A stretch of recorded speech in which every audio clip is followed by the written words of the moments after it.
la bella vita, joke aside, the key task is to focus on strategic decisions. Delegating and remotely leading a team means you're gonna learn to avoid the most common mistakes. We all want A players, but there's a problem. Stand up, stand up, stand up. Shake it all off. Stretch your back. Hi, good morning, everyone. Thanks very much for coming and this beautiful day. I want to, before we start, I want to thank the people that helped me to organize this little networking event.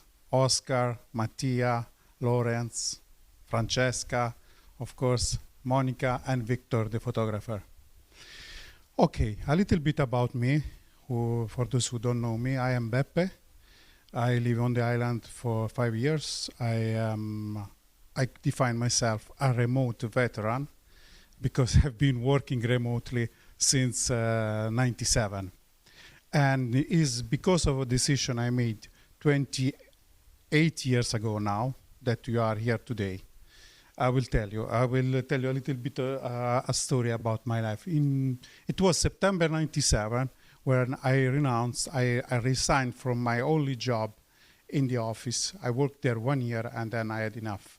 So I started working remotely in September '97 from home, only fax and a telephone. The internet arrived after 3 years. So I have a little bit of experience in this field. Fast forward 2020, March, April, the world discovered what is remote working. So after 23 years, I was already working remotely. Finally, my uncle one day called me and said, "Wow, I understand now what you mean by working from home." So anyway, fast forward another few years, is December last year, me, Monica, and Oscar was having lunch in a restaurant and start thinking, okay, remote work, but how many people are on the island that really have a team remote that is not just starting up? Because there are a lot of events like this where people are starting up, but there are people here that have teams with 30, 40, 50 people. So we decided to organize this event to invite somebody to talk to people that have a team, like yourself. Last time we spoke about AI, and this time we are going to speak about running a team remotely. So as you all know from the program, the day is going to develop in this way. We have a talk now, 1 hour with Q&A, then we have a break networking, and then we will sit outside and on the table to do the workshops, and then we go to the restaurant. So for the speak of today, I invited Francesca that has a team of almost 60 people now. She built in 5 years. So it's quite big and quite fast growth of the team. So I'm sure she encountered all the possible problems that you can encounter in this. And she's going to help us to understand how we can improve the management on remote team. Francesca, thanks for joining us. Thank you, Beppe. Grazie mille. So guys, I'm gonna talk with you today about this big and important topic, which I think is very, very useful for every one of us, not just for work, probably even for our private life. Because for delegating and remotely leading a team means to be able to do many little important things. But before I start, I have an organization. I'm very organized. Normally they call me German because I'm very organized. So I want to tell you a bit before we start, 2 things. First thing is I'm gonna give an interactive speech. So it's really important for me to have an audience with people that are awake. So if I have questions, if I ask you your opinion, please don't let me wait 2 hours to have a volunteer or someone answering the question or giving me an idea. First thing. Second thing, if you have any other questions relating to the points, feel free to note down the point in your notebook or in your mind, if you don't forget it. And then we have time for the questions round at the end. Okay? Super. Very nice. So let's start. The first thing is how and what are we going to learn in this session together. First thing is we're going to learn to avoid the most common mistakes when growing a remote team. Second point is how to attract and maintain A players in a team. Third point will be delegate without constant supervision and micromanagement. And the fourth point is to build a motivated team remotely, which is different from an office team, okay, like presence team. So first of all, there are many new faces today, so I want to introduce shortly who I am and who we are. We are an online school for teaching Italian to German-speaking countries, which you think, oh, that's a really small niche. I thought it too at the beginning, so I never thought at the beginning to like have now 58 people working with me in the school. We are 100% remote collaborators, so we just have no office or no physical school, let's say, and we are almost all Italians, but we live in different places. And in the last 12 months, we had more than 2 million euros revenue, profitable revenue, and we are really like doing, as Beppe introduced briefly before, we are really like scaling in a short period of time in terms of growing, new projects, new team members, and so everything needs structure, everything needs what we are gonna see, the steps we're gonna analyze. And we have nowadays more than 2,000 people studying with us, students. It's not bad, right? But did it start like this? Of course, as you can imagine, no. No one started like this. I mean, even you, right? No one is starting with such a big team and such a big results. No way. Like, Emma, my husband, knows exactly where he started. He started 5 years ago in Munich in the corner of a bedroom. And I was alone, of course. So at the beginning, was 2020, 100% of everything was made by one person. Who knows this feeling? Who started at the same point? So when you begin, you think, I'm going to do everything myself. I'm going to make it possible. I'm going to be the one doing everything, and I'm going to be a superwoman. Yeah, that's every kind of mistake we can do at the beginning is this one. Made everything by ourselves and think we do better than the others. We don't need others, right? But then now, how is the situation? 95% is made by other 57 people. Nice. It's better, right? After 5 years, I will say yes. I'm not as satisfied as well. Now, if I think I'm still doing 5% of the job. Too much, right? So the goal, my personal goal is within the next 2 years, so in 2027, I want to do just 0.1% of the job.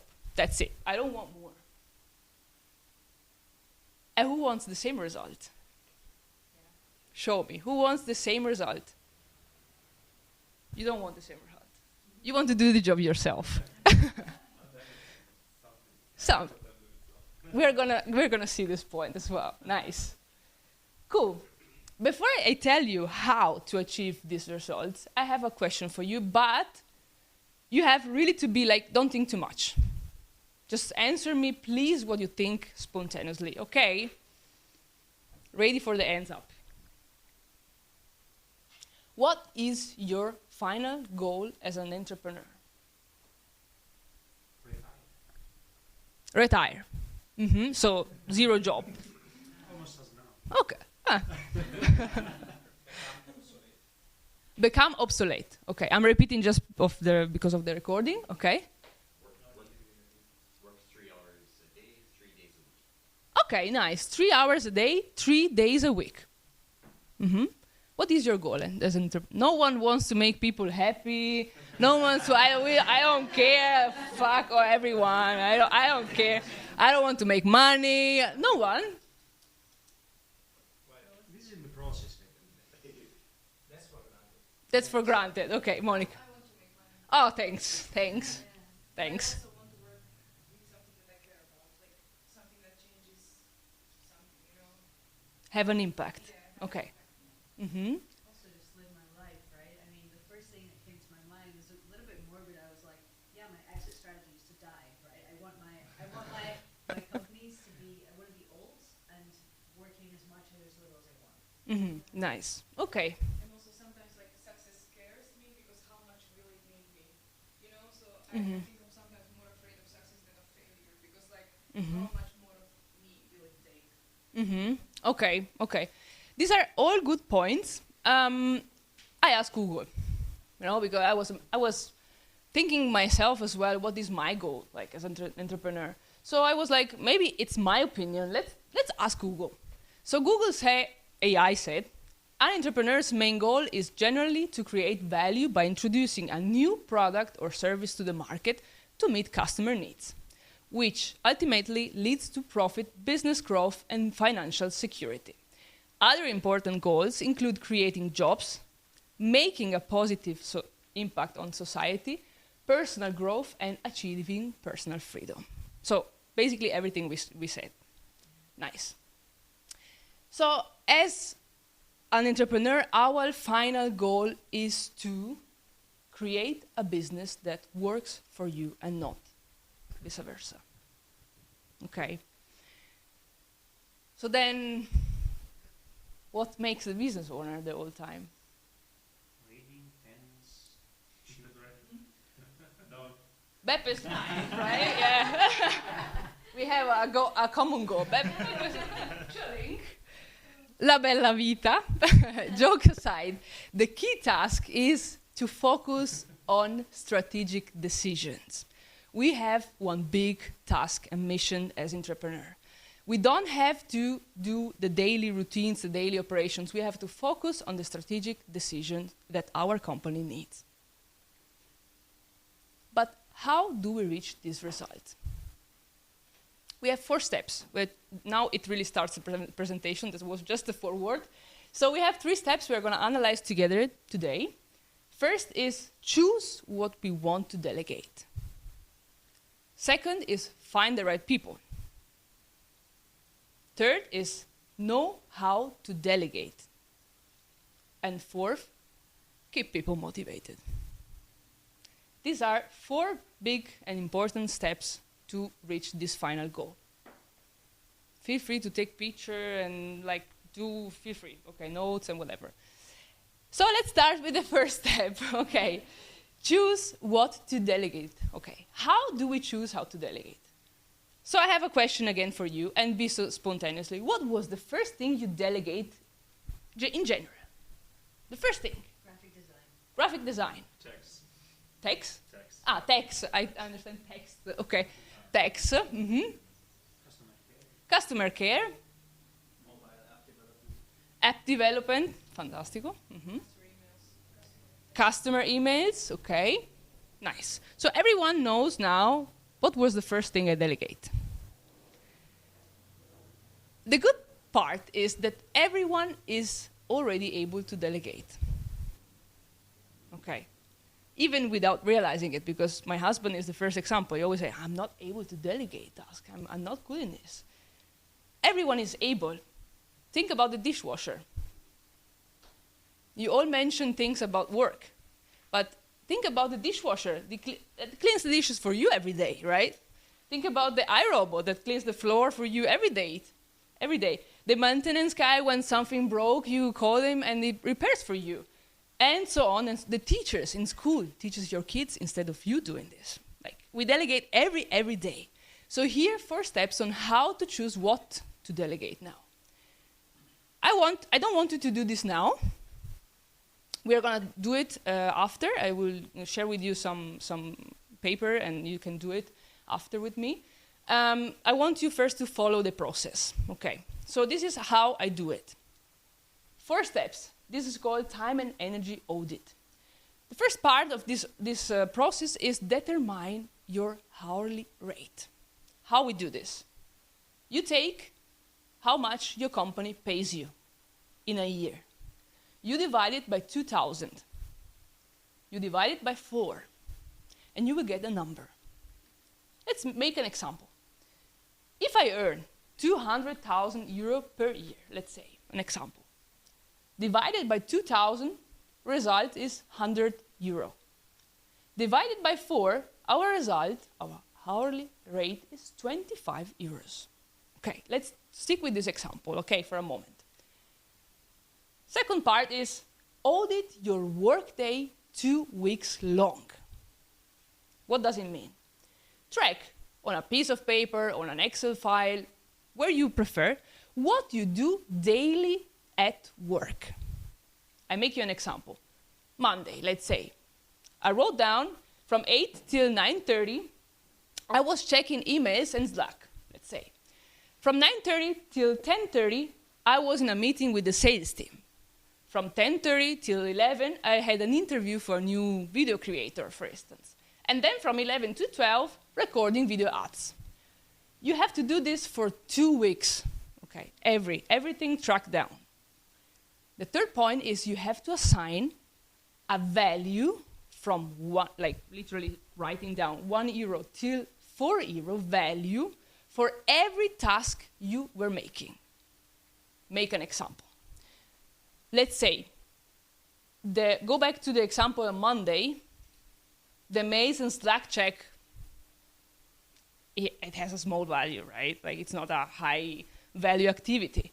But the meeting with sales team is a very value meeting because we decide the result, like the goals of the week.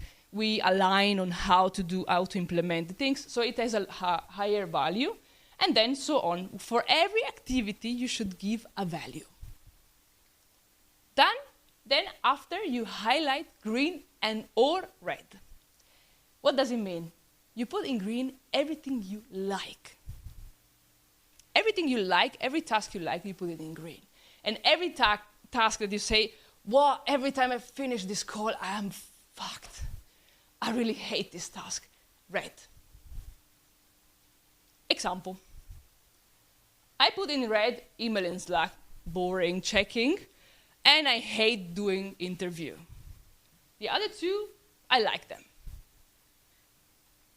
So you have the 4 steps done, right? Now, to choose what to delegate, you have to begin delegating the tasks which are in red and has low value. Let's see the example. The number 1 delegating task will be, in this small example, the email and Slack checking. How? Personal assistant, for instance. The second part I don't like and has medium value is an interview, HR. Okay. So I have already the task that I want to delegate. Another point is you should delegate, and it's even for private life, okay, not just for work, everything that is below your hourly rate. Let's jump back to the example that we have before. 25 euros was our hourly rate, right? So I can delegate, for instance, cleaning lady, which costs me less than 25 euros per hour.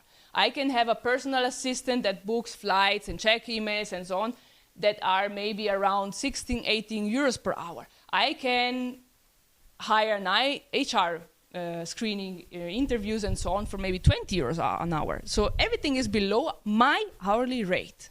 I have to delegate these tasks. My time has a higher value. Okay. Please ask me if it's not clear. Okay. And this game you have to play every time you feel like I have to leave something. Because there are moments where you are like, I'm fine with this workload. I'm not feeling like I'm doing too much. Then it's okay. But then when you have the feeling, wow, this period I'm really rushing, then you sit down and you do these 4 steps again. and you will find for sure something that you can delegate. Okay. And I tell you another thing. Sorry, I was not seeing the font as well. I guess something is missing. Even when you're team members and leaders, you can do this. You can do this process with the team leaders that maybe, I don't know, the social media manager, for instance. When she comes to you and say, Francesca, I'm really like full of, like, I cannot breathe. Then you say, you know what, then take your time, 2 weeks time, do this audit, and then come to me and tell me the results. Then we see together what you can delegate. And we find then together, we will see how the right people to take this task. Okay, nice. So you will go from, and this is how you can scale a team. It's like a fountain. Starts with one, goes with more, and goes far and far and far. So from this, you will go to this, and you will go to even more, which had no space in the slide. So recap for you guys. The 5 steps on what to delegate is, first point, determine your hourly rate. Audit the workday for 2 weeks. Then assign a value to each task. Then highlight green or red if you like it or don't like it. And then you delegate the red tasks with low value. Okay? Clear enough? Yeah? You like the system? I'm really curious to see then how, when you do it, because that will be your task for, yeah, I come to you for a question. When you will do it, I'm very curious to see how, how many tasks you will find to delegate. You will be surprised. You have a question? I guess just this kind of implies that there's enough money coming in to pay people to delegate. If there isn't enough money coming in to pay to delegate, then it's a bit like, oh shoot, I gotta do this myself because there's not enough income coming in, I may as well just do it. That's a really good question. Like when you don't have money to afford a new person taking the delegating, you will be surprised if maybe you will struggle the first month or the second month, but with your spare time and your value, you will create much more money than you think. Because when you're stuck in the operational tasks, you don't have spare rooms and energy for like scaling the business. It's not scalable, a business with one people stuck in the, imagine a mouse. You're running. You don't even have time to think about new products, think how to implement the business you have. You will have time to invest it again in the business if you are in the beginning, for instance, and you want to grow it. And you will see that the value you generate is way bigger than what you pay the other person. It's a risk at the beginning. We are all entrepreneurs. We know that risk is part of our daily routine, let's say, at least at the beginning. So my personal advice to close this first step, let's say, is to keep what you love, so the green highlighted task, right? But give away what others can do probably better than you. Do you agree on this? Who agree on this? Nice. Perfect. So now we have to find our superheroes, right? We have to find the people that can do a better job than us. Not easy.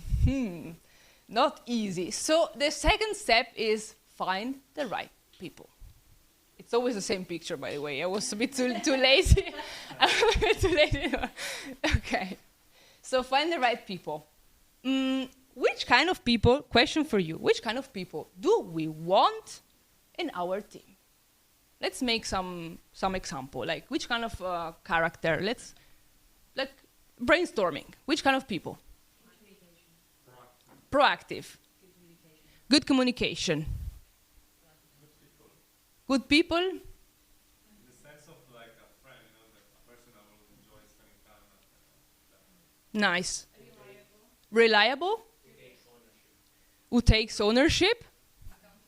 Accountable. Okay. Skilled, yes. So we all want A players, right? consistently deliver high quality work, self-motivated, committed to achieving the goals, problem-solving ability, easily adapt to changes, leadership qualities, right? These are all kind of patterns that we want in the people we are searching for. But there's a problem. We also need balance. What do I mean with this? And this is a big learning I made in the last 5 years, which I want to share with you. Both mindsets are equally necessary and equally important in a team. We might think that the A players, so very often correlated with innovators, like the growth motivated and push and new products and new deals, are the best thing can happen in our life. But without the guardians, so people that are stability oriented, our company is not going to work structured and profitable and scalable. It's not healthy. Why? Without the innovators, we will have a lack of fresh ideas, progress, and creativity, of course. But on the other side, without the guardians, we are going to risk losing structure, stability, and consistency in the business. So both don't judge, don't kick away people that are to you maybe boring because they're different from you. Because I'm the one, you see probably now, I'm full of energy, I'm always thinking about new ideas.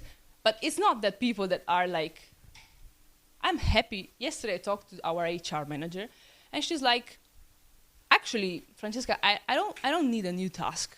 Because I was like, maybe she's bored after 1 year doing interviews and screening, and maybe I should ask if she wants to take on other parts. And so she was like, actually, I'm really happy in the job I'm doing.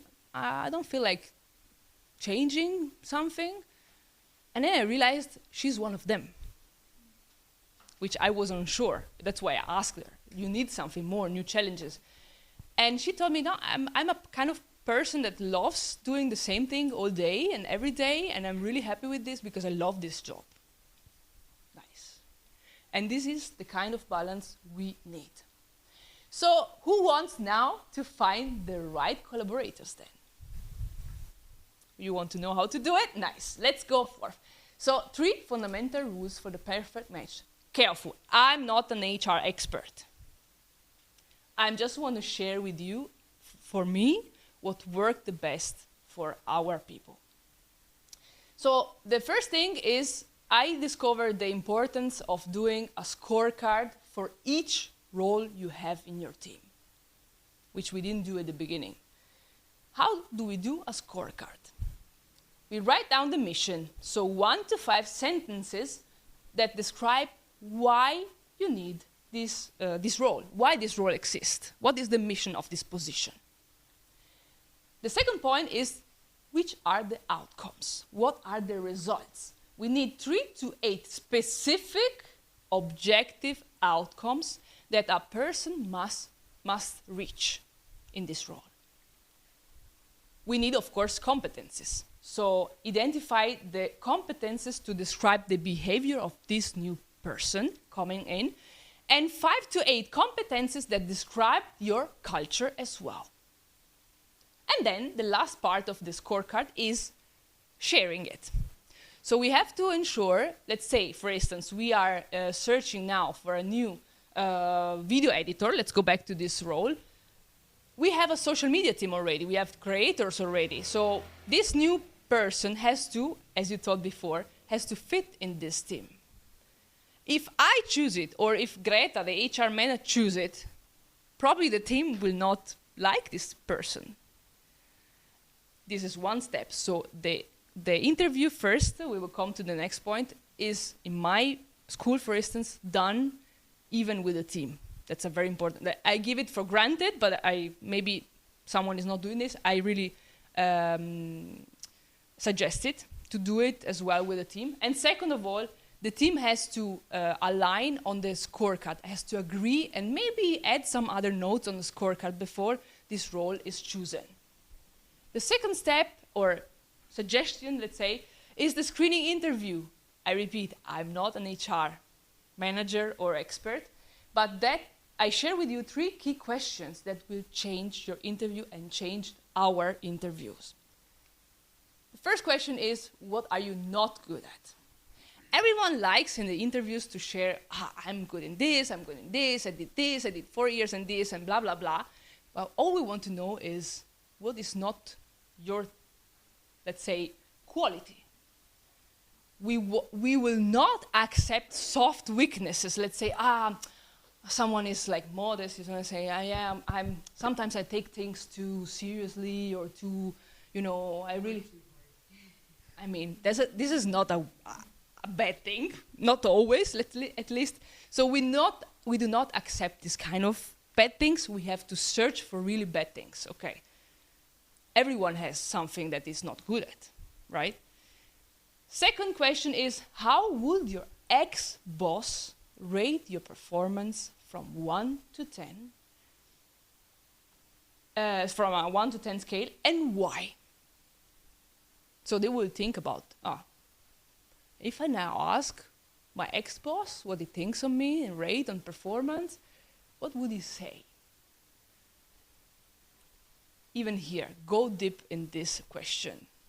It was, probably would say that I was a bit, not precise, because I'm not really like the one doing SOPs and so. Okay, why? And that's the third point. Get curious. Get curious with why, what. Tell me more about this. Tell me more about how you change, why you changed the company, why you leave this role. Tell me more. Because this is a way you're gonna find not just the positive sides, they will probably tell you at the beginning straight away in the interview, but even the weakest side. And it's normal to have some, but it's not normal to share or ask for that in their interview. So these are 3 tips I give you for the screening interview. The third point is something I introduced actually quite late in the school. And I'm going to share my experience with you in a moment. This personalities test, the 16 personalities test, is based on the Myers-Briggs type indicator, which means is evaluating characters and personalities in 4 main areas that you can see here. So we have extraversion versus introversion, sensing versus intuition, thinking versus feeling, judging versus perceiving. So 4 main areas. I bring you my own experience on this because maybe it's even a girl thing. I don't know if maybe it's just my strange case study, or if you share that it's really important to do this. For us, we saw a pattern. I was already having 30 collaborators at the time when I was like, I don't know who, a person suggested me this one, I think, in the hire process or something. Anyway, I was like, that's curious. I'm gonna test it. I did it myself. And I was like, okay, I went out as an executive. I was like, I'm curious. I will ask the managers to do this test as well. And then I was seeing a pattern in the managers already, which were like very similar in the results. And then I was like, now I'm gonna do this with groups, like the projects. For instance, we have in the school a language tour team with 12 people. They go around and travel in Italy with our clients and bring them around and teach Italian in presence and so on. And it was like, it's a role that is very different to find. You have to be a guide, you have to be a teacher, you have to be bilingual, you have to be energetic, you have to manage 25 people all day long. It's a really difficult role to find. So I wanted to see if there is a pattern that maybe keeps the things easier when we do the screening interview. And I found out the protagonist. Every one of these 12 people was protagonist. I was like, maybe that's a signal. So then I was like, you know what? Before losing time, next time when I have an interview for this position, I will ask them to do the personalities. And just choose protagonist character. And that was the key. Perfect match for me. So it could be that probably, will be so, that probably for different roles you need different character, of course. But then the key is to define the patterns if you have similar position in your company. So recap, 3 rules to find the right people. 1, scorecard for each role.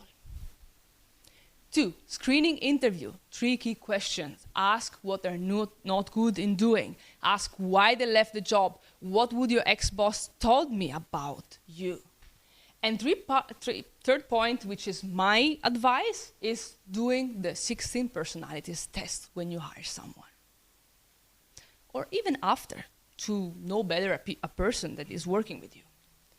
Okay, let's go with the same image on the 3rd step, know how to delegate. We have now found what we want to delegate. We have now found out what is important to find the right people. And then we go forward with the how do I delegate these tasks. Who thinks is able to delegate, is good in delegating? Someone who thinks I'm good in delegating? No one. Yeah. Okay. It depends on much you trust. Okay. Why you say sometimes? I think sometimes I've been guilty sometimes of like abdicating instead of delegating. Okay. So I've had some bad experience. I've struggled to find the balance. Okay. Interesting. Nico, Yes. you're good in delegating. I think so. Nice. Improve time to time. We can I always. don't trust, but I think also trust, you should build trust. Yeah. Start working with someone, you don't have trust, he doesn't have trust in you. Yeah. So we need trust, but you think you're good in delegating, so I'm happy to know what you think about how to delegate. If you're as well following these main steps, I'm curious. Okay, now, as I saw that not many of you are good in delegating, basically, I think we all agree that when your team grows and grows and grows and grows and grows, we can't literally be anywhere, right? We can't control everything. We shouldn't actually neither micromanage, right? We all agree on this. So we need to know how to delegate effectively and give people the autonomy to make their own decision on how to do the tasks. They should be free and not monkeys. We don't want monkeys in our company, right? That just executive do what the tasks are all the time without thinking, am I doing it right? Am I doing it wrong? Am I doing it my way? So now we see three rules on how to delegate without problems. Because, of course, sometimes if you don't have trust of the right person, there could be problems. So the first rule is don't expect people work like you.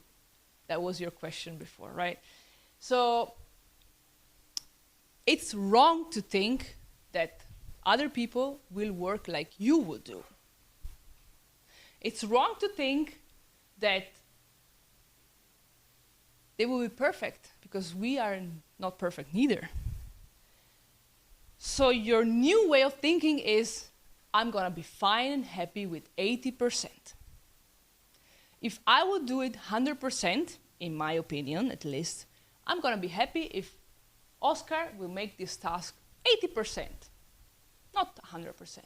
Let's not seek for perfection. Second rule, two things here.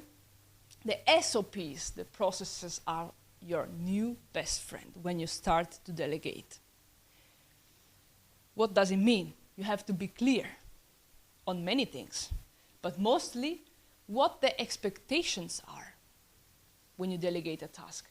You have to be clear on what the results will be or should be. And you have to be clear on the priority. What is the priority task for this person? What is the urgency? Is there a deadline for this project? What does it mean, this all with the SOPs? I could maybe think that it's important to do SOPs before delegating. I think it's better to leave that to the team. In my opinion, I don't want to give people the pasta ready to eat. I want them to cook pasta. I want them to learn how should I do the pasta. Maybe it's another way that I will cook my pasta. But maybe it tastes the same way, right? So I don't want to give them the SOPs ready. I want them to do the SOPs. That's my way of doing this. The third rule is then, after they make the SOPs and after they make the job, take time, you at the beginning, and then your managers, for implementing the SOPs, implementing the way of doing these things. How? You give constructive feedbacks on basic, like regular base. Second point is praise them, like give them recognition. If they achieved the results, they achieved the deadline, they did their way of doing this task and they did it, tell them, good, you did a great job, wow. And then you give them feedback. Maybe you could do this, and this another way. Do you have another solution or proposal for this next time? Do you have yourself some things that you should be doing differently next time? And then we evaluate the process and we update the SOPs as final result. So they have a process that they self-implemented, that you share, and you are happy with the result, and they will have the pasta pronta next time. Al dente. Okay, so the 3 rules on how to delegate is, first, your new way of thinking is 80% is better than your 100%. You have to be fine with this. Don't expect that they're gonna make it your way. Second point is make clear SOPs and set expectations, results, deadline, and so on. And take time for implementing and giving feedbacks. Francesca, the SOP is standards of process, procedures. How do you mean that? SOPs is Yeah, the process, yes, the steps, yes. Let's state for like standards operations. Yeah, yes, yes. Nice. 4th step, how to keep people motivated. Wait, I have to keep you motivated as well. I think it's time for a little break, right? Please stand up. Stand up, stand up, stand up. And now please shake it all off. Stretch your back.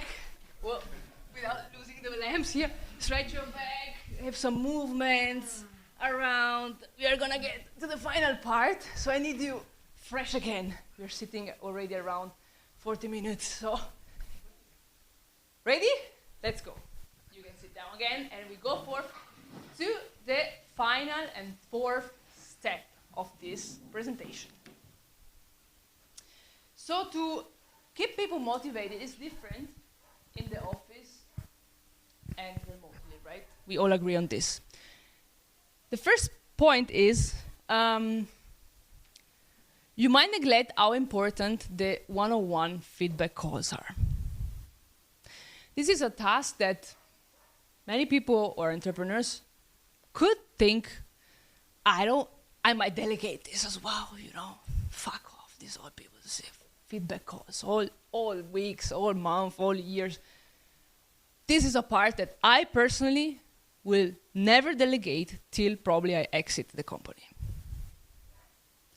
Because I think every people in your team deserve your time at least once a year, at least. At least. You are always to put yourself on the other side and think, if I'm in a school working as a teacher, I give my best all day, my students are happy, I report to my responsible, I'm one of 58 people involved in this project, I never see Francesca. Does she care about me actually? So that's my way of thinking. Like giving, it's my present. It's their recognition to have at least, with a bigger team, we will see now how to do it with different different sizes. But in my position now, with almost 60 people, I cannot do this every week. I will die, of course. Okay, but at least once a year, find half an hour for every member to listen to them, to give feedbacks, to collect feedbacks as well, is really important. You will collect a lot of ideas from these feedback calls. Even all the products we have in our school were born during these feedback calls. They were not born from me. I had 0 ideas in the school. 0. I just started with the private classes. But then the language tours, the 365 newsletter, the video courses, the group sessions, the book, that all came, the podcast, all came from the team members. Why? Because I listened to their ideas. I gave them the opportunity to share, to talk to me, to share their thoughts, their idea, their requests from the... You have to touch even your clients. I have no contact with the clients. They have it. They know the market. So let's see, depending on how big is your team, I suggest up to 5 team members, you should find 30 minutes with everyone. It's a small team, right? So we have to cuddle them. Up to 10 team members, monthly call is okay. Up to 20 team members, every 3 months, you should find a time for them. Plus, there has to be a manager, of course, so they will have a monthly call with their responsible.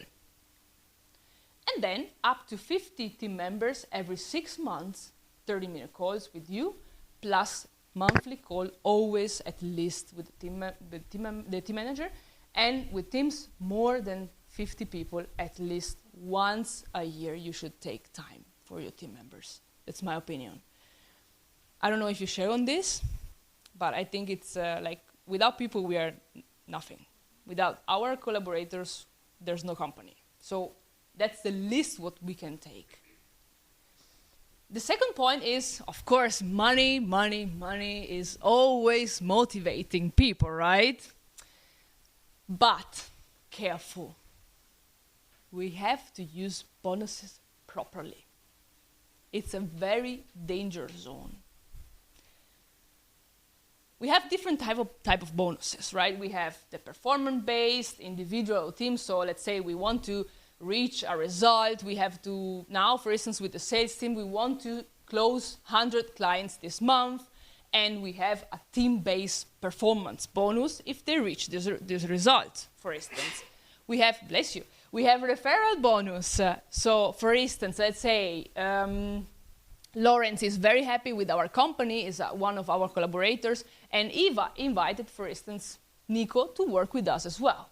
So he shared the vision, the culture, it knows everything about the company, he shared a positive experience, is the perfect referral bonus.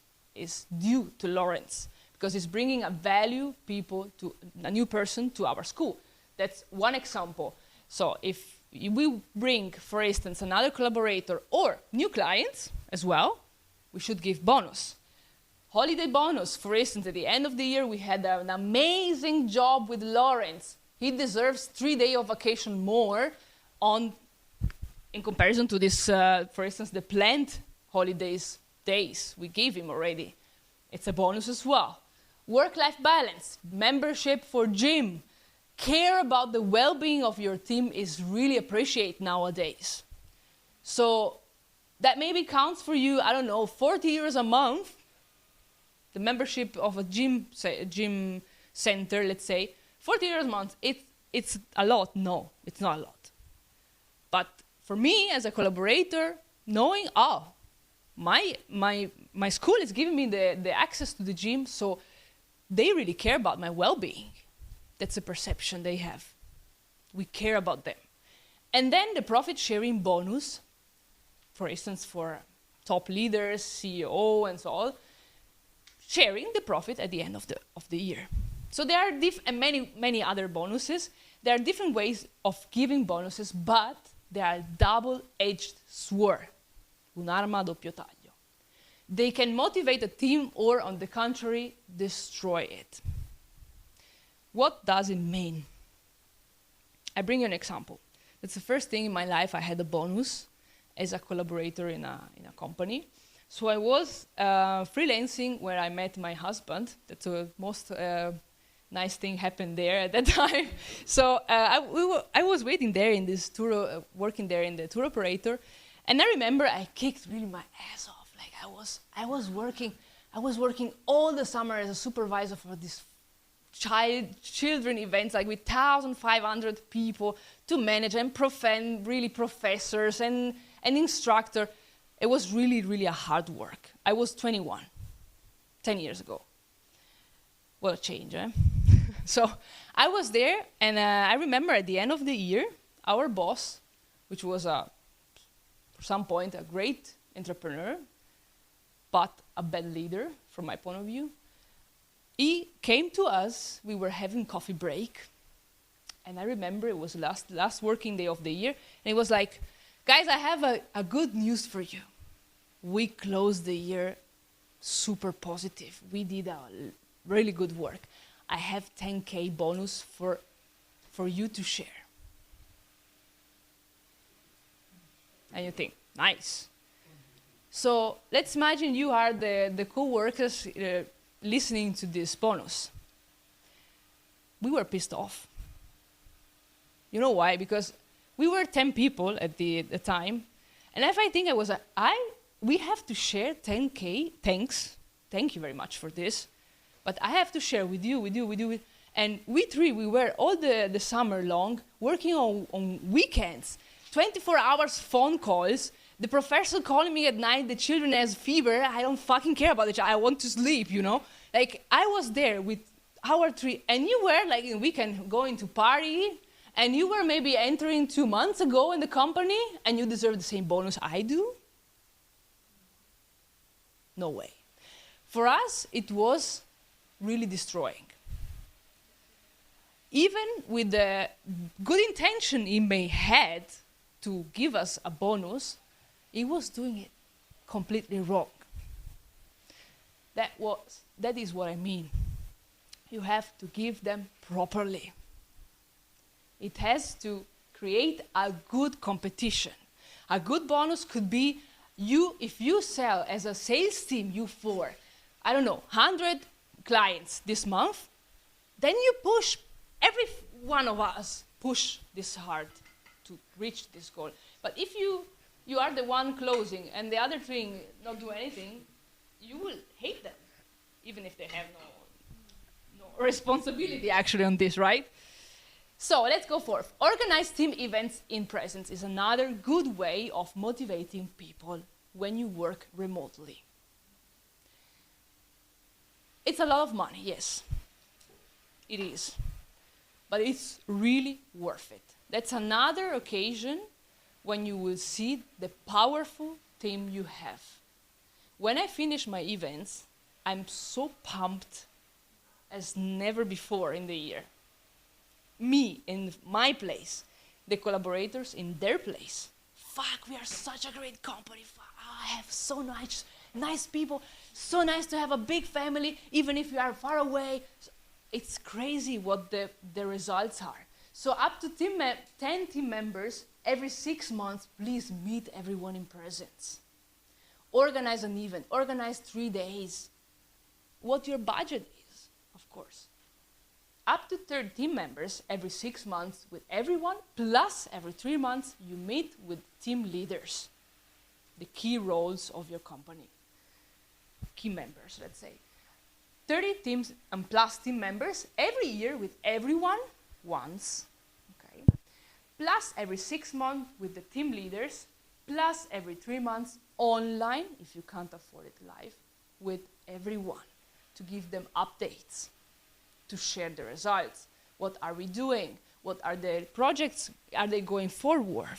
What is new? What are the next projects? Share.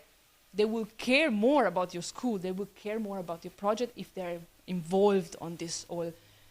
It's difficult to share everything. The communication is not easy remotely. But you need to find the time and find the money, because it's important to do this kind of activities as well. So recap 3 rules on how to motivate a team. First theme is regular one-on-one feedback calls.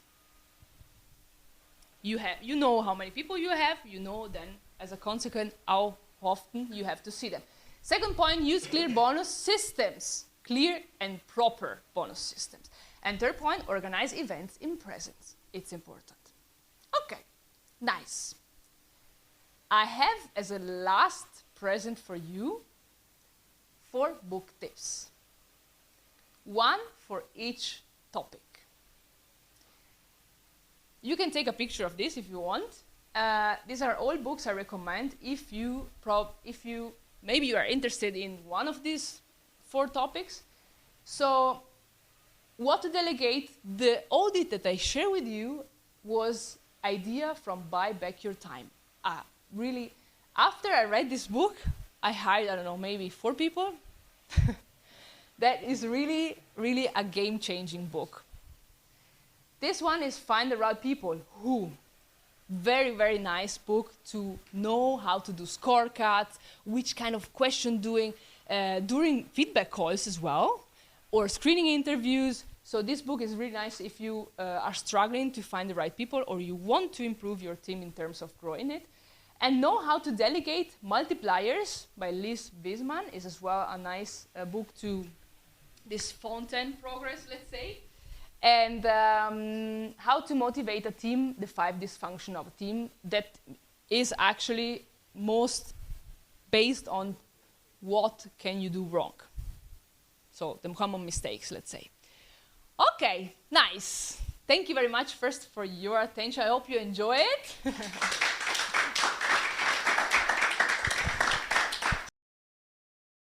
Nice. So do you have, please, bitte schön. You shared a really nice example about what can go wrong with a money shower. So what you had experienced with your boss. I'm intrigued and I'm very curious what you would have made different. So you made an exceptional year, you made an unexpected 1 million more of profit. What would you do? That's a really nice question. I asked myself this question many times. So I think the thing that you shouldn't do in this case is to improvise. Literally, you could understand that it was so pumped that it just came in and went, guys, I give you 10K, share between you. Like it wasn't planned. He hadn't think about this neither for a moment. So the first thing is not improvising bonuses. Take time to think about what makes sense. Could it cause problems? Could it cause maybe some bad gossiping in the company? We don't have time to bad gossiping. We like remote work because we don't have the coffee bad gossiping time, right? We don't want to talk behind the shoulders. We want to avoid these kind of things.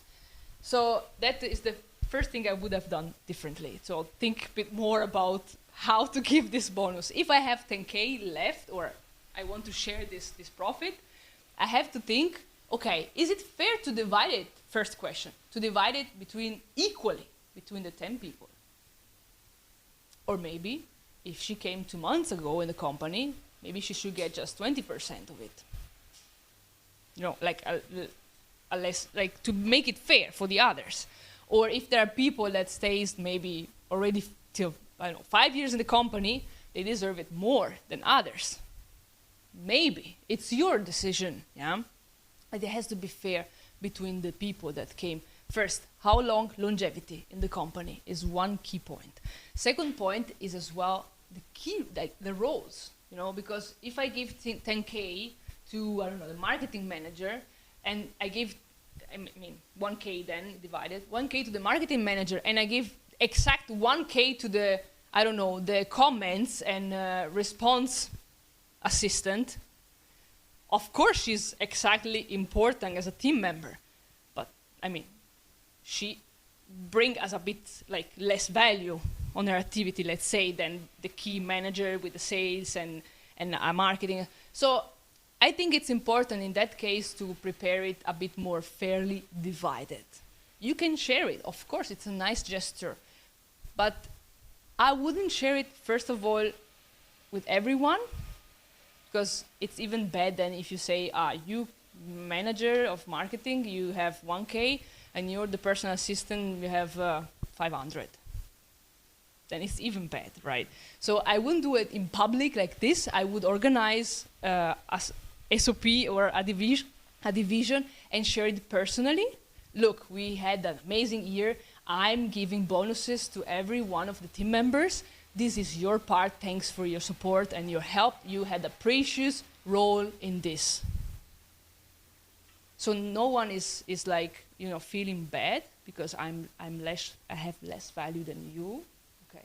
Because they don't know, they can't talk about these things, and this is what I would have done in this case, for instance. But maybe there are other solutions as well. This is just my experience. Yes. Thank you. Thank you. I hope I understand your question. Okay. Thank you very much. It's really interesting to listen to. In my company's in Canada, and I'm always thinking the line between a contractor and an employee, and all the people that work with me are contractors. And if I start to do things like give them bonuses or pay for their gym or give them health insurance, the revenue in Canada would say, oh, now they're an employee, now you have to pay their pension and you have to pay their social security. And I'm not sure if I'm explaining myself very well with that. And I'm not sure what it's like in Italy, where your company is. Okay.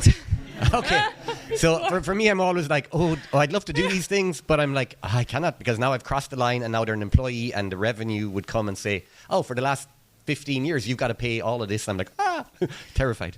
So if I understand correctly, you're asking like, you have not employees, you have like freelancer that works for you, right? Exactly. Okay. Autonomous. Yes, I have the same.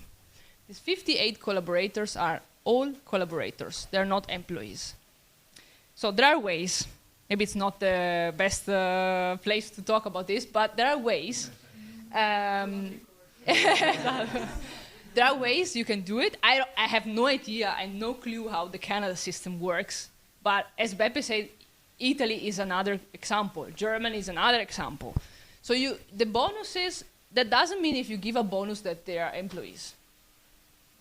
Can you repeat the question, please? The risk. Yes. Yeah. I don't have a specific question. I guess it's more of a, I find this difficult to navigate. For instance, you have a freelancer in Germany, you want to say, I feel you. I have the same problems or similar problems. You have a freelancer in Germany and you say, I want to reward this freelancer even with a welfare program with the gym. What will happen is you say, I pay for you this welfare program, and the government will say, you're not a freelancer anymore. You work for this company. So it means that you need to pay all the contributions as an employee for the last 10 years. Yeah. How we went around this was, we don't write anywhere that there is the bonus. We don't write anywhere. We just say your base freelancing remuneration is, I don't know, 2,000 euros. We give 2,040 euros. Remember that these 40 euros between us, there is nothing written, is for your welfare. Yeah. also there are companies that offer perks. Exactly. I mean, you could hire or buy services from those companies that offer those perks. And what it means that you make a subscription with a company that is offering gym sessions in Canada, and then here they want to use it, they just use a coupon code. Then there are companies offering those perks. Then you pay just a third-party company, and this company is offering these perks directly to your team members. Yeah, there are ways like the membership for the gym is one example, but you can even like, I don't know, gift a spa day, it's like you have different ways. And even if you want to, for instance, gift a spa day, you can just send them the codes for the packages, send a voucher. It's not that everything has to be tracked on the contract at the beginning, you needed to talk it directly to the person. Yeah, you find a way. What I do, so I feel better than others. Yes. You need to be creative. Thank you. Monica. Thank you very much it was really, really interesting. And I'm Thank so glad that you draw onto that also on the people that are stable and the people that are developers, because it's so important, because it can really break the team. because they don't like each other usually unless this is actually recognized. So that is very nice. I wanted to ask you a different question though, like, because I work with, as you know, that I'm a psychologist for entrepreneurs. So what happens is, like, they often come to me and tell me this, like, they delegate the task, but for example, there is so much workload that their team members are unable to do it on time. And they always send it back to them. For example, they are lawyers, most of them. And then they are always, and you know, that has to be really correct and it has to be right. But like, they're always sending it back and she has still so much work to do. And it's like, she cannot trust their team. You know, I think it's very good to start the team that is, you know, but they're not always perfect. So sometimes you have lawyers, right? They have to be 100%. They cannot be 80. What do you do?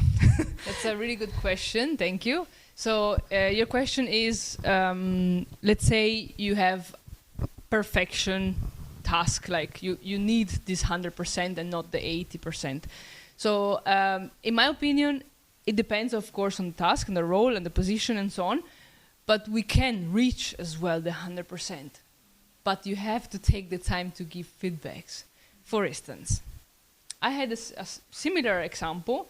I'm very perfectionist, and so I was recording a video course. And we have SOPs on how to do the slides and how big it has to be, which color brands we need, and so on and so on. And I keep finding mistakes, and I have to stop the recording, correcting the missing S, and then record again. I'm like, what the hell is going on? So if I correct this S and then go forth and then forget about this, they will keep giving me the same mistakes next time. So you have to, even if it's like 10 minutes, do a Loom video, do whatever you take. If she's online, then call her and let's look about this, because it's not okay. You give one feedback, you give two feedbacks, third feedback out. You give them the chance. I explain you. This is not how we work. In our role, in our job, we need to be perfect. You need to become perfect. Okay. If you write the text with ChatGPT or with this or with other, it's your choice. You can do this, but then the result has to be the same. You do it your way, but the result has to be this. That's my way. Like, don't do it for them.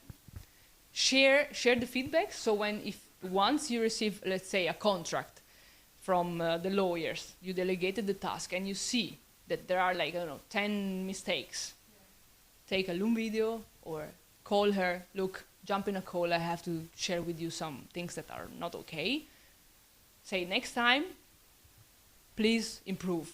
Second time, it happens again. Okay, please improve. Third time, out. Sorry. So you cannot go without investing time in this, basically, because I think this is, because all the entrepreneurs that I work with, This is what they are complaining about, that they don't have time for feedback, they don't have time for this. And I actually do interviews for them, and I always write them what they should do, but they never do it, you know?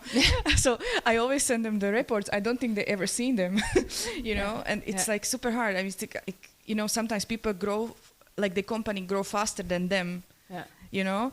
And then this creates this kind of mistakes, and they can be so preventive. So I'm like, it's so nice that you did it from the beginning, you know? I mean, it's not like I was not born like this. I mean, I was working 10 years ago in a tour operator.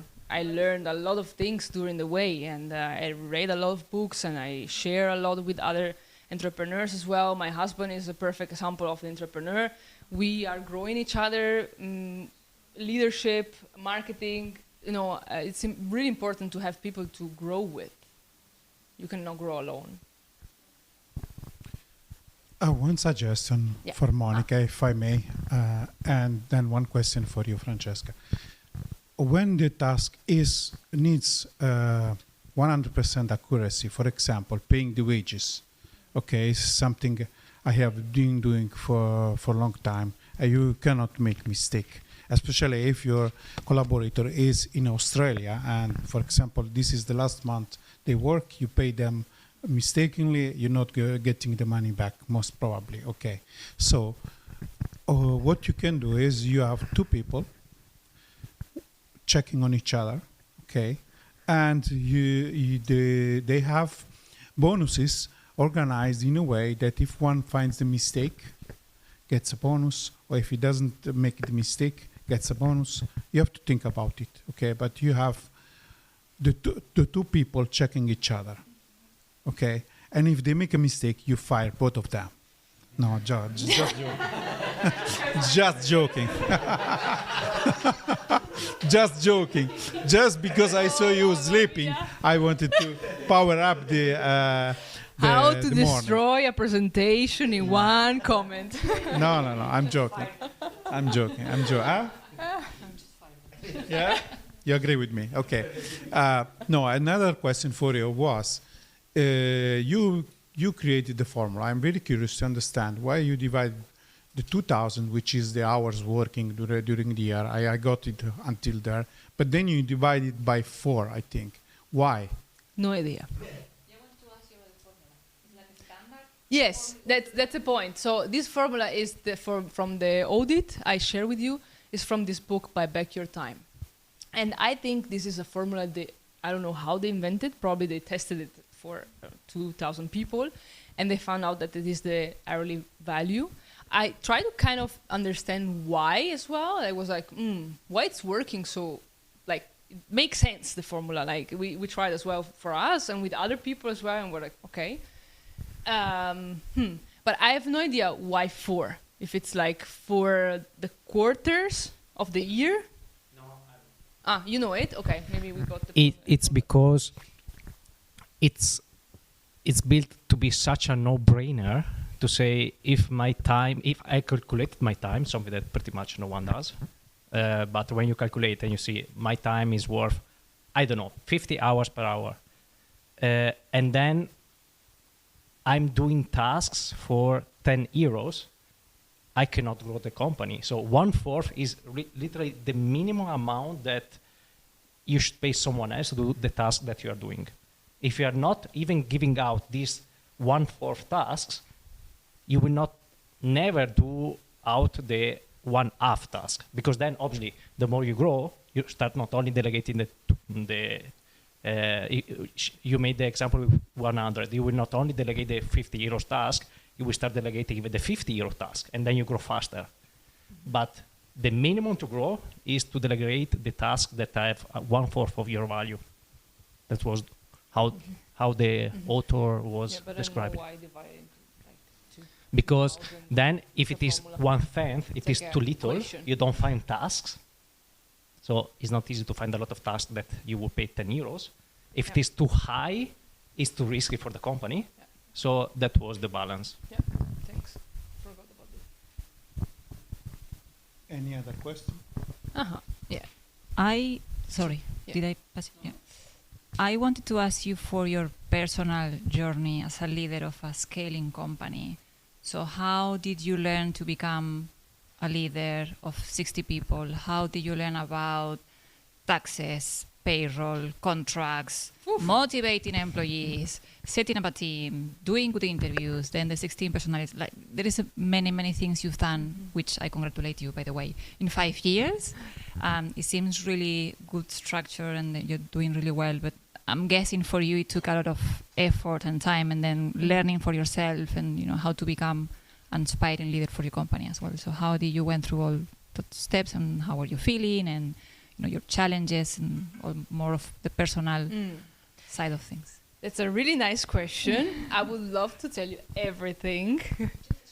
Maybe I can give you a short answer, and then we can talk more maybe during lunch or another day, because it's of course a 5-year story and there was a lot of rolling coaster. And yes, so basically I have to say I started really as a normal person, because I was working in Germany, before in Italy and then in Germany, and in this tour operator during COVID 2020 we were organizing tours to Italy. So that happens to be for me my biggest luck, basically.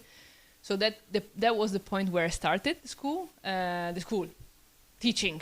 I love languages. I can speak good German and so on. So it was like, I would just make a landing page and sell this kind of courses. I never thought, like, it was not my goal to build such a school. It came with the opportunity and seeing the opportunity that the online world was giving us, right? So I started as a normal person, employed in a German company, Firma company, and everything, like every day is still now there's something new to learn. So I think for me, the biggest part, but this is giving me a lot of satisfaction. This is giving me a lot of fun. I'm not the kind of person that loves doing the same thing as every day. So I think you are not born entrepreneurs, but some kind of characters were already inside me, like the curiosity and this push and this I want to give more. I'm never satisfied. Sometimes I'm like, maybe I'm too ambitious. Maybe I should just stop. I'm 31 years old, maybe I should focus on family. Maybe I should. I have a big school. We have a nice revenue. We have nice people. I can't stop. I have so much fun in this. I want to conquer another market. Maybe I want another school, another project. And this is, I think, the part of discovering it. Because when I started, I didn't know this. No idea. Indeed, the first comment I told Emma was, I'm not sure if I can stand up every morning at 8 to work without having a working hour. In the office you have to be there between 8 and 9, you start, and then at 5, 6 you go drive home back. And I was like, I'm not sure I can do this. I wasn't even sure to be able to wake up in the morning and without having to be there to start and then everything was I had to, if I explain you how I learned to sell, you will laugh so hard. You will laugh. This badass put in the landing page 50 euros an hour as a private lesson cost without me knowing this. I'm not a teacher. I feel bad asking 50 euros an hour to teach if I'm not a teacher.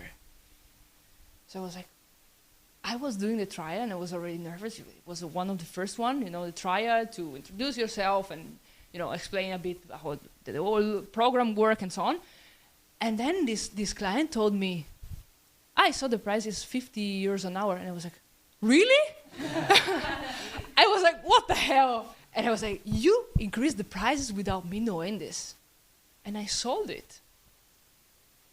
Genuinely, doing this kind of sales. And then, of course, the whole progress. So every kind of skill, I think, in my case, I gained. Sales, improvising, public speaking. I was nervous. The first webinar I did, I wanted to die. I wanted to die. The first live session, I wanted to die. Every new step for me is out of the comfort zone every day in every task, but brings you then at the end being a better person. Because if I think now, I feel like I'm talking to my mom. I'm zero nervous. If you would ask me 5 years ago, probably I would have been red and I don't know, burning with hot drops. But it's a kind of the process. I think it's part of the journey.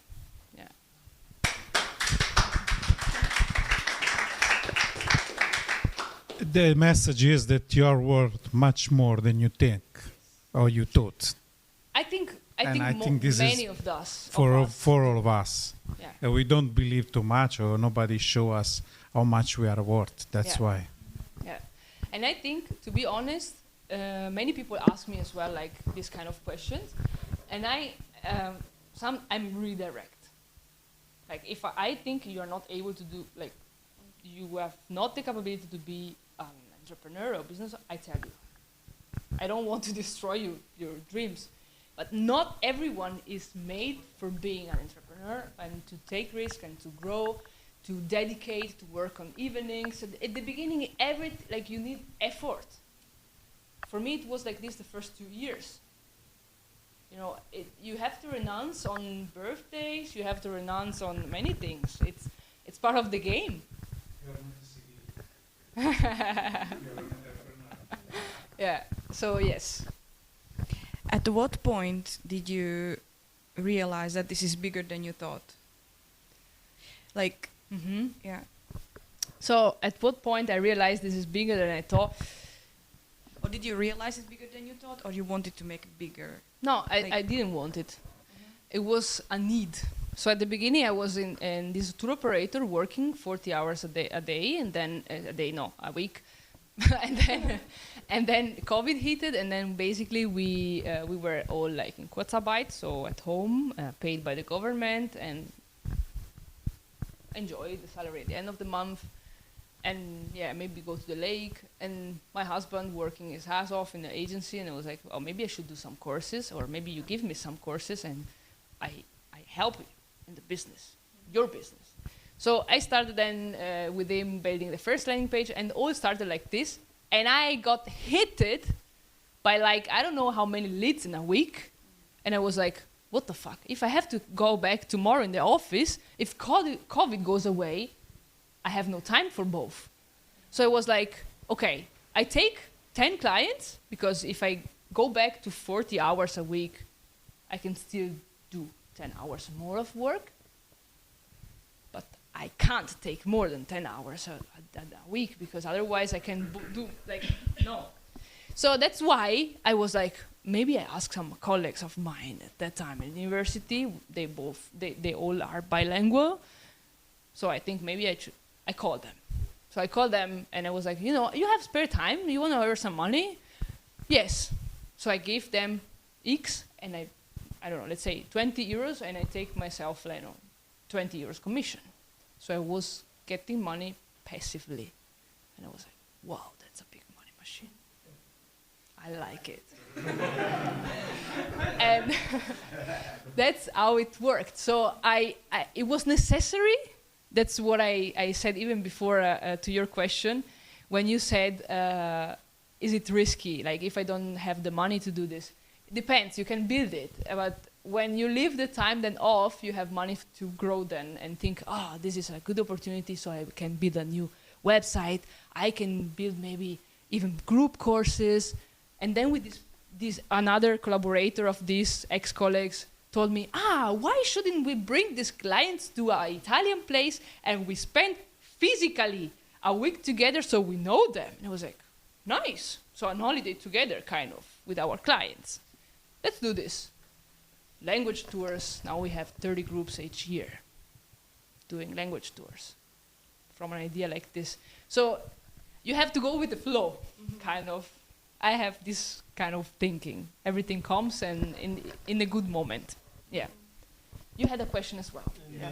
Fabbian first. Yeah, you just mentioned that maybe not everybody is born to be an entrepreneur, and you mentioned like working hard and the endurance and everything.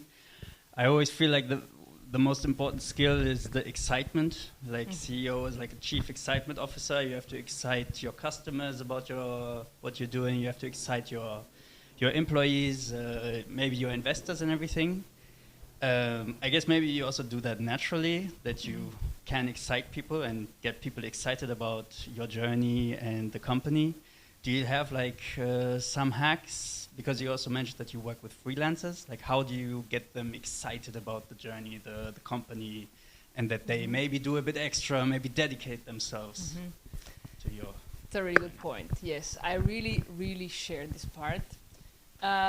Even here, I mean, there are people, if I see our competitors, for instance, sometimes we have to laugh. Like, there are people that, sell their course like, we have a new type of course. I will never study with you with this boring kind of enthusiasm. Like, you have to believe, the excitement comes if you believe in the project. And I have to tell you, if I look at my team, it's like every one of them loves languages. So there are people that know this is their way. This is their part in life. They want to do something with languages. That's one part they share in common. So they really believe that it's important to learn languages, so they unconsciously probably share this kind of importance with the clients, so they keep the clients more with us. And the second part is most of them lived in Germany or have a strong connection with Germany. So even they have a German husband or a German grandfathers, or they work there, or they live there, or they study there. So they have a strong connection with this culture, which of course makes them feel the importance of sharing the languages, the culture, and the differences. They make them curious. So I think they're all excited first because they kind of see themselves in me. Because I always think about like how sometimes I do like this, not always, but sometimes I do like, actually, I'm giving a place to work to teachers that in Italy are struggling a lot to find a place to work, even if they have like 10 years studying more than I have, because they're really like magistrale, master, dottorato, the list of, they don't find the work in the public space, or they are not appreciated in the public space. So I think you have to build a company which is a reason why they shouldn't go then away. And that was my key, unconsciously. I discovered it after, yeah. So yeah, it's a bit correlated. The company, let's say, how you feel in the company. So I'm here because I believe in this project, or I love what we are doing, or what we do to people, and whatever. So they share the values and the mission. This is what in theory, but in practice is this. And then the excitement comes as a consequence. Yeah.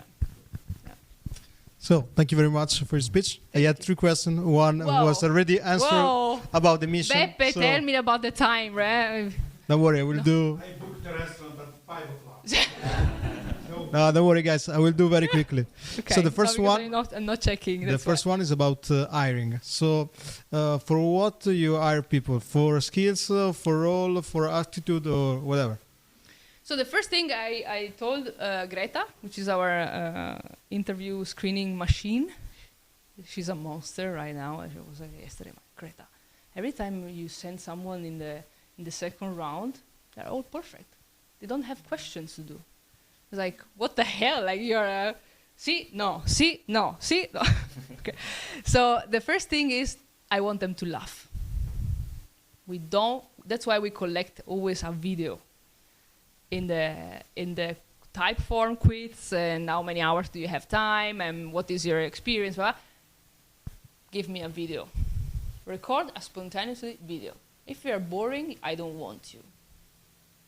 I want people that are happy in life, and hi, I'm like happy, naturally happy already. I don't have to make you happy at work. You need to be happy yourself as well. So that's the first thing. So the attitude is a very important. Any role, even for customer care, for personal assistant, I want to have happy people around me.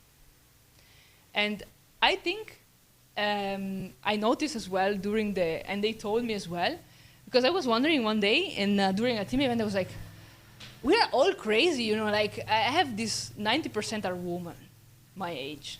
So I enter and I see people like with the music dancing.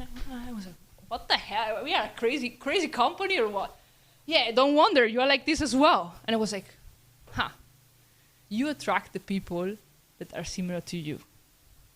So I think, in a way, I realized when you hire someone, first, people come to you because you see, in my case, we have personal brand. So they see young women, a young woman, happy face, always laughing, the video are funny. I like your style. I like your way of doing teaching courses. I like your method. So you attract this kind of people. And second of all, I think you have to see which role you are searching for, because of course, this is an example for teaching people. But if you need a social media video editor, for instance, we took a video editor last week, 0 positive. care. He has to edit videos, and it doesn't have to do with the people or with the students directly. It doesn't. It just is a freaking nerd. You know, editing videos from Monday to Friday, and it's perfect. If he's an introvert, he doesn't talk really much. It's okay. He does this job, and it's okay. So it depends, of course, of the role. But the key point for me is to have around people that share the attitude. Okay, thanks. And the second question is about the hourly rate, because you mentioned before that we can also apply to team members. So my question is, you ask to your team members to track their time with time tracking or something, just for these 2 weeks or in general, or what? Yes, just for these 2 weeks. Okay. So, well, besides of the tracking time and so on that we have at the end of the month, they do the reports and so on. But besides this, the hourly rate, I mean, you don't give it to every member. Like, there are people doing this lower value tasks, and it's okay. We need people like this. We need people like this because we have to delegate to someone. We don't want everyone wanted to grow and scale, and you know. So we need this kind of people. But the team leaders, for instance, now I have the case with Alessia, which is one pushing animal in our company. She is the responsible for the website and for YouTube growth, and she has a lot to do because the channel is growing, the market is growing, the concurrence is growing, and so on and so on, and the website pages are growing, and you know, it's growing as well. So she was like, I need help. And I was like, okay, let's talk about this. And this is a case where I was like, do this, and then we see us in 2 weeks when you have your results, and then we search together a new assistant for you, like to delegate, for instance, the comments, to delegate the posting the videos in YouTube, to edit texts in website, which is easier than implementing new SEO pages. So we delegate the easiest, lower value tasks where she decide which kind of people she wants. So interview Alessia directly as second step and final step. So she decides, these people I like, this person I want in my team. Okay, we make the contract, we take the people, and she's taking care of SOPs, explaining everything, and doing the same thing I'm doing with her, basically. So that's why the fountains system is, that's the way we should do it. And in general, do you use time tracking or not in general? In general, kind of. I really trust people, and I noticed we have a feeling when someone is not really performing or working as it should do. So I think it's bad to track time, in my opinion. Sometimes in other companies or in other businesses you need to track time, even for statistics and reports and so on. That's the only reason why we do it in a macro. We don't have a tool. Maybe we will have one in the future, but for now we don't have a tool. We just ask them to report in a final mail before the payment the time for each macro task. So if you are, for instance, a teacher and involved in the language tours, I wanted to say, for instance, I did 50 hours of teaching this month, 15 hours of preparing the lessons, and 1 week in the tour. That's it. So we don't have, yeah. Thank you. We don't need it, luckily, till now. I think so, Beppe. Last question, or yeah? I think yes. Yes. Otherwise we are already half an hour late. Whoa.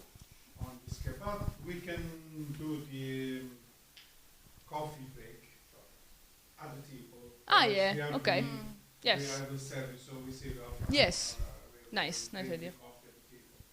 Yeah. Nice idea. Have you? So interesting. Have you ever made a mistake, like, or your team members, like, in a way, like, did you hire a person that you regretted later, or like they were badly performing?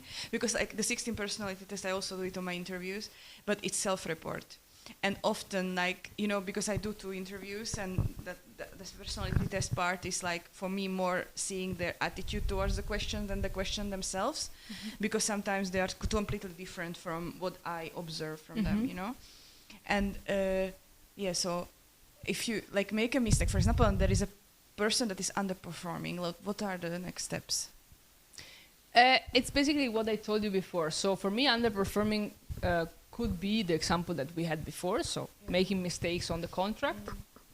So for me, it's the rule, I give you 2 chances, on the third you're out. So if I have a feeling, for instance, let's say last time it happens, I had the feeling this person didn't really, how can I say, maybe she was working, maybe she was not working. I was unsure, okay, I checked. So I was like, please, I talked to the teacher responsible, and I was like, please keep an eye on this person, because I have like different signals, you know. Clients maybe write to someone reports to me, look, Valentina didn't write this to this person for 2 days, and we have the rules that we have to reply within 24 hours. Okay, it's not so bad mistake, but it's still not as we should work. And we have it written, so you agreed on this. These are the rules. So the first thing is to have the rules. What we saw before, the expectations, the results, the deadlines, write everything down. And then if a person is not respecting the deadline or not respecting the rules, you will see in the scorecard and say, look, Monica, you remember the scorecard we had in the interview? I share with you the mission, the competences, the skills, everything, right? Now let's analyze what didn't work. So you have the red semaphore, traffic light. Okay, so you see, okay, nice. These 2 points, you didn't respect them.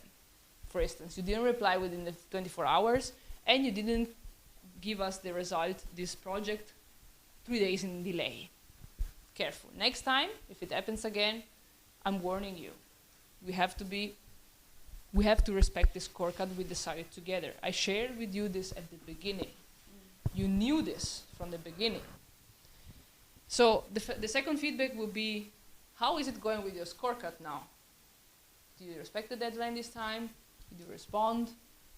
You have to collect feedbacks from the clients, from everyone in the team. How is it going with Valentina? Did you have some project with her?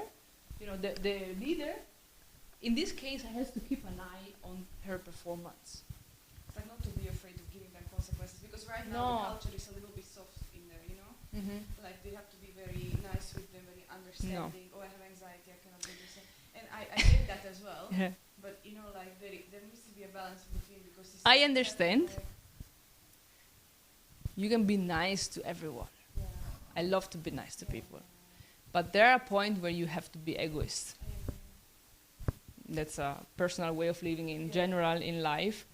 So, you know, I can be nice, but if you don't respect the rules, sorry, you're out, man. I mean, I like you personally. Perfect, yeah, be friend. But if you don't respect what we agreed, I have the right to kick you off. Like, you have to learn it. At the beginning, I wasn't able. I hated to let people like going or stop collaborations. And now it's part of the game. Now I don't even say goodbye to them, because I reach a point where I think we make this failure, this mistake every time. We expect people being like us. I'm always on time. I'm always organized. I'm always. These are my skills or natural characteristics. Let's say I cannot expect that you are the same. So sometimes I think, what did I do wrong with this person? Why wasn't I able to recognize it during the interview, for instance? Or why did we choose this person? Why didn't we realize before? Maybe we should have lose less time, yeah, on onboarding, explanation, and project, and so on. Sometimes you can't. You can't, because people change. We change. I change every day, probably. I mean, when we met, I was blonde. In many terms, we change a lot. So it's normal that even people priorities change, people character change. If you have a new girlfriend, probably tomorrow you change. She influences you. We are influencing, constantly influencing our life. So it's okay if someone change and maybe change work, or maybe it's not as we expected. It's okay. We accept it, and it's part of, unfortunately, because it's always tough, but it should be like, it's okay. It doesn't hit me, yeah? It's part of the process. You have to take it like this. At the beginning, I was like, what did I do wrong? Oh, maybe the hiring process is wrong, and maybe, no, it's just, people are different, you have to accept it, people are leaving, we are a young company, everyone is under 40. It's not like 30 years ago where besides Pepe, when a person was in the same company for 30 years. We are not more like this. So sometimes it's okay to let go and to accept it. Yes. What's the percentage of people from the screen interview to the interview with you? What's the percentage? The percentage of? I don't know. That goes from, that they apply, they do the screen interview, and then they have an interview with you. What are the percentages? I don't know the percentage, to be honest. I have to say we don't have a precise calculation on this. I can tell you, so gross, probably we have, 100 appliance for teachers. From this 100, maybe half of them didn't complete, so maybe they don't send the video, so out. And then from this 50, probably 45 doesn't match the minimum time. So from 100, let's say maybe 1 or 2 enter the school. Yeah, and that's another thing I learned. That's another thing we learn so many things each day, right? You don't even realize, yes. But it's really important to be like yes, no, and don't care about like, it's normal to have many appliance and just few of, it's our, yes, 1%, yes. Yeah, probably we are around 1 or 2%, yes. I want to add one last word, and then we move to probably the coffee break. When I started working, it was like 30 years ago. Okay, most of you weren't born here, probably. Anyway, it was like a factory concept. Okay, you had a job. Okay, so firing people, especially when they had my age, for example, 50 years old or even older, or even somebody that is 40 with family, it was a big thing, a big responsibility for the entrepreneur. Okay. What has changed is that we are not producing, we are not in a, how can I say, producing economy anymore. We are in an information economy. Okay, so your personal life affects, you are not a robot working for the factory. You are a human being producing intellectual work, creative work. Okay, so your personal state of mind is very important. You don't have, and both the company and the person don't have to see the job like a way to pay your rent or your house. Okay, is the way you grow, is your process. You are a small entrepreneur yourself into the company. So when the two part don't align anymore, because the company takes a direction the person don't like anymore, or you take a direction that doesn't fit with the company anymore, you can choose another company working remotely. There is not that you live in a small village with only one factory, and if they fire you, you are gone. That is a big responsibility for the factory. But you are in a market where anybody can work for anybody around the world. So we compete as an entrepreneur to attract talents, and the talents can choose any school. I think there are other schools they work for. So once you the two parties don't feel comfortable with each other, it's better to move on. So this is my approach. Anyway. Now. So Thank you so much, Francesca. Thank you. So, Thank you.